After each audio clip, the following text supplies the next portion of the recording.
Hello, good morning, everyone. Bienvenidos a la semana dos. Welcome to week 2 of your journey into the world of the unseen. I trust that you now have a pretty good idea, pretty good feel for how the course is put together and how things are working here, and how to fit this course into your personal schedule and otherwise, what I know is a very busy life. Some of you work, and some of you have children, and you're going to school, and you're taking multiple classes. I know there's a lot going on. Now, I'm on the East Coast. I think I told you that before, and so I am 2 hours ahead of you if you're living in Arizona. So I'm telling you all this because some of you are going to be looking at your grade book today, and you're going to be seeing a big red overdue banner.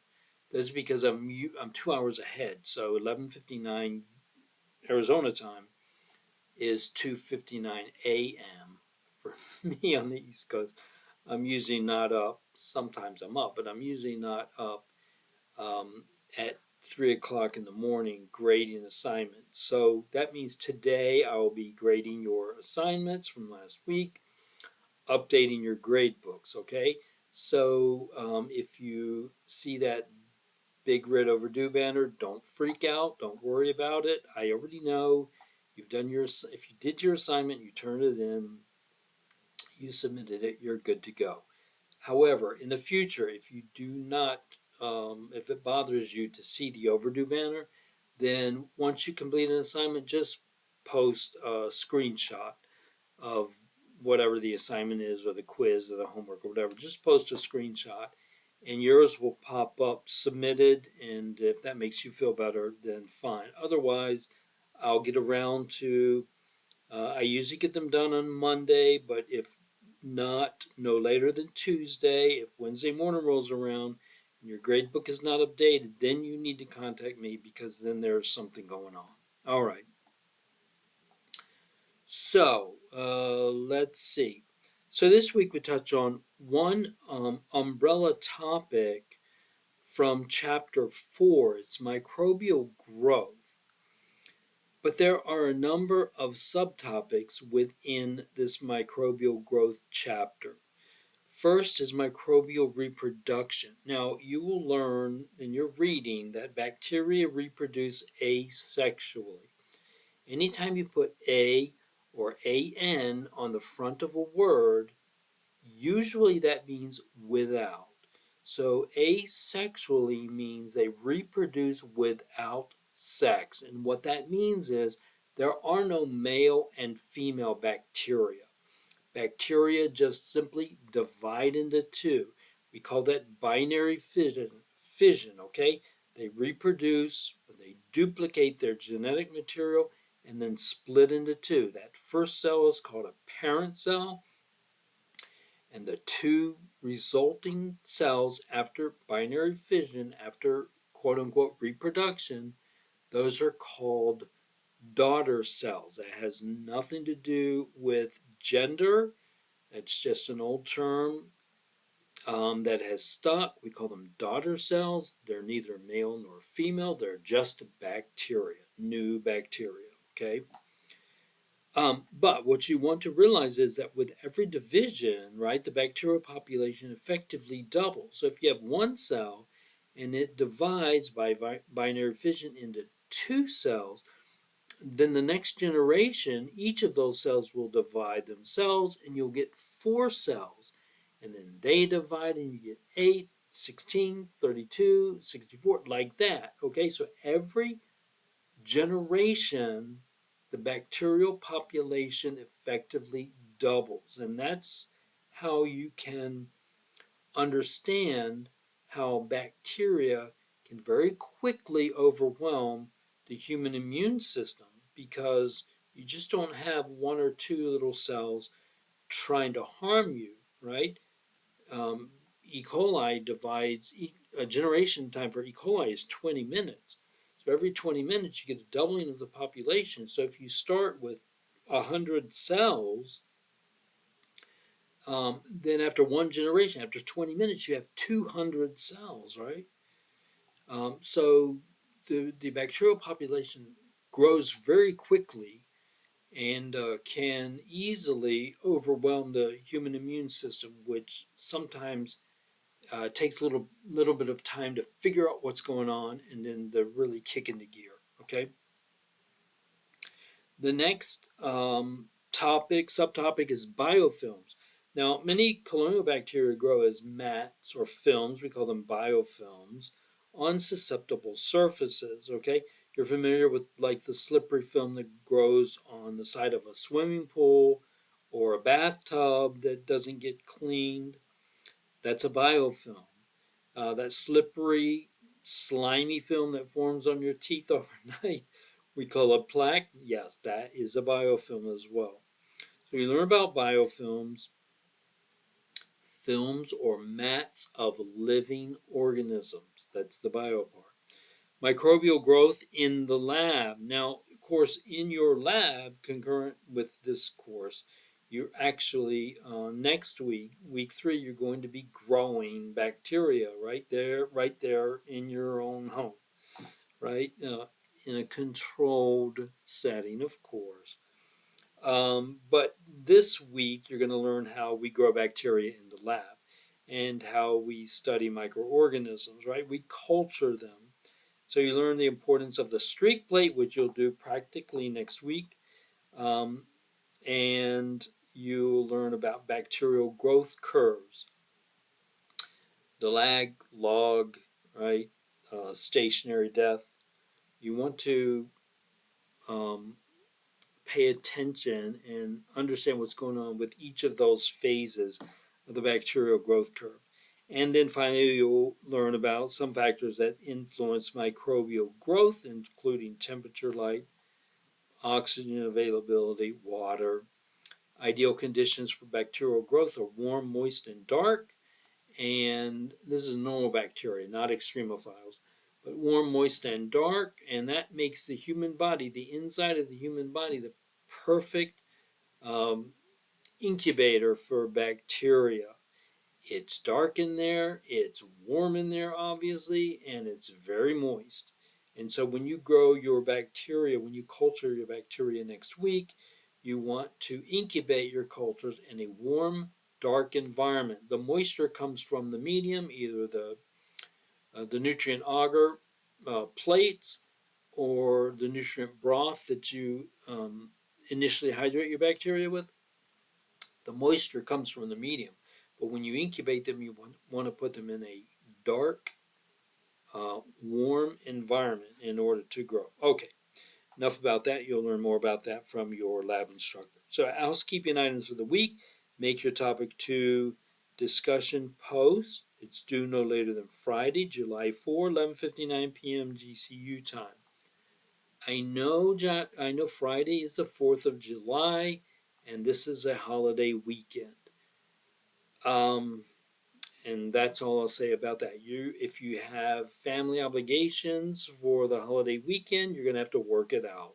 However, I don't cannot arbitrarily give extensions because of the holiday weekend. So just make sure, if you have plans for the weekend, get your stuff done earlier in the week. And speaking of earlier, some of you are waiting until Sunday to do all of your 6 peer responses and the discussion posts. I try and give everybody credit for everything the first week, but now the rule is from GCU, this is not mine, that you must make 2 substantive posts over the course of 3 days during the week. If you wait until Sunday to do all 6 of your peer responses, then I cannot give you participation credit or full participation credit for that. So a little bit of leeway. If you did one day you did 1, and the next day you did 2, and the next day you did 3. That's a total of 6, and that's fine for me. But the rule is the guideline is 2 on each of 3 different days during the week. Okay. Now, also, my note here says, I want to remind you, Your responses must be substantive or substantive, as we say here in the East. Your response must contain at least 150 words and must contain at least one authoritative reference. Several of you have done a really great job about this and about properly formatting your references and citing your references and all of that good stuff. And I appreciate that very much. But the rest of you need to learn how to do that. 150 words. So you can't you can't wait until Saturday or Sunday and then do 10 or 20 word post that says, "Hey Joe, I enjoyed reading your posts and agree with everything that you said. Good job, keep up the good work." That's not a substantive post. A substantive post or substantive post means that you are adding to Joe's what he put in his post, right? You read Joe's post and you go, yes, and there's nothing wrong with briefly summarizing what Joe has said. You say, yes, Joe, you mentioned this and this and this, and that made me start thinking about this, and I did a little extra research, and here's what I came up with to continue the discussion, right? That's the way the discussion board is supposed to work. So, um, So, I gave you credit for everything last week, but now I have to start grading you on content, meaning 150 words, at least one authoritative reference. You can use your textbook, anything from WHO or the CDC. I posted a video in class resources on how to search the GCU library for peer-reviewed journal articles. Those are the most authoritative sources that you can reference. Current peer-reviewed journal research articles. Check out my video on searching the GCU library for those articles. Okay, so your reply posts, minimum of 6 over the course of 3 days. Minimum replies must be completed no later than Sunday, July 6th. But if you wait until Sunday to do all of your posts, I cannot give you full participation credit for that. Okay? There is a cell structure assignment, that's homework, and a cell structure quiz this week. Both are due no later than Sunday, July 6th, 11:59 p.m. GCU time. Last week, I mentioned MIRA. MIRA is GCU's own personal AI platform. It's called MIRA, MIRA. So check it out. Now, in class resources, there is a video produced by GCU on using MIRA, and then I did my own several years ago when MIRA first came out, and I went on MIRA and I just played around with it to see how it worked, and I made a video on that. So you can check my video out as well, and certainly take advantage of MIRA. Artificial intelligence, right? So, you can ask Myra questions and get answers and just all sorts of stuff. Watch my video and you can see how that works. However, what you cannot do is have Myra provide your post for the discussion and then copy and paste that, because when it gets scanned for artificial intelligence, it's gonna flag you, right? So, and then I can't give you credit for AI. But you can use Myra to generate ideas to help you focus your direction on a particular post, or for any other assignment, as far as that goes, or to kind of help you get started with the idea of the discussion prompt, right? So you can certainly use it for that. And I encourage you to. AI is a phenomenal kind of creation, And some of you are familiar with ChatGPT and Quillbot and Grammarly and all those other things. Well, GCU has its own proprietary AI platform called Myra. So, I encourage you to use any of those. Okay, pay particular attention to due dates on all assignments.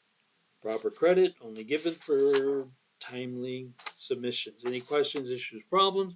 Contact me as soon as possible. Message me at 804-229-7993. Use your Halo message box or inbox, and certainly campus email. Message and Halo are the two quickest ways to get a hold of me. If I'm in my office and you message me or message me directly or by way of Halo, I will usually answer you right away or within a couple minutes or half an hour if I'm in my office, okay, which I am right now. I posted a link to, it's called What is a Biofilm? In my note it says, here's a link to Myra, but the link to Myra, my link, the link to my Myra video is in class resources. I didn't post it here, but there is a link to a short video on biofilms. So check it out since that's one of your subtopics this week. So check it out. Let me know what's going on. If you have any questions about any feedback that I gave you as far as your discussion posts go, just let me know. Keep me posted. Let me know what's going on and have a great rest of the week.